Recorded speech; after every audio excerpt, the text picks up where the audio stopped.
Aquaculture is a growing industry in the United States. Shellfish farming can provide a variety of benefits or ecosystem services within the marine environment.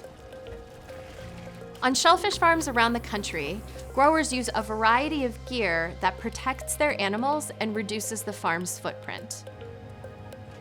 Many growers report seeing wild fish and other animals in and around their gear. My name is Mike Gilman, and I am co-owner of Indian River Shellfish, and we farm oysters in the Hammonasset River here in Madison, Connecticut. The ground that we were hoping to harvest oysters on was really soft. We decided that it would be best to grow oysters in aquaculture cages.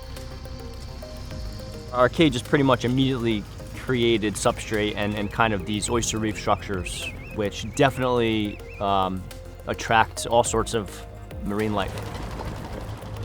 We wanted to investigate what we were hearing from farmers, so we set out to study how aquaculture gear might be providing habitat for ecologically and economically important fish.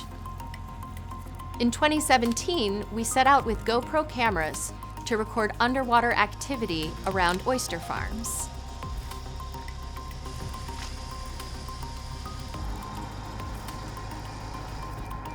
And for comparison, we also placed GoPros on natural rock reefs in Long Island Sound. Partnering with shellfish growers, we've collected and analyzed over 1,600 hours of footage. And we've continued to score. The cameras revealed that aquaculture gear provides wild fish with a source of food, protection from predators, and refuge from currents. We've also observed courtship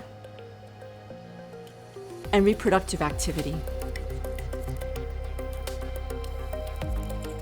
schooling or grouping of fish, and territorial and aggressive behavior.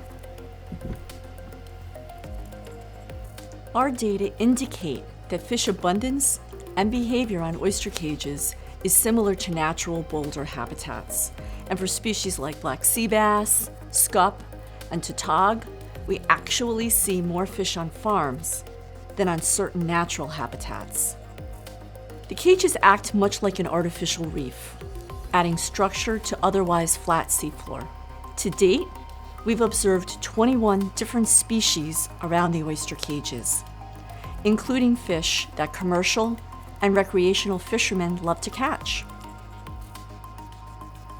We've seen fish of all sizes and life stages using the cages as habitat. In fact, the video shows that oyster farms may serve as a nursery for young fish. But we didn't stop at collecting video. We can also detect fish using traces of DNA they leave behind, called environmental DNA or eDNA. Using eDNA analysis in the lab, biologist Yuan Liu identified 42 fish species associated with shellfish farms and rock reefs.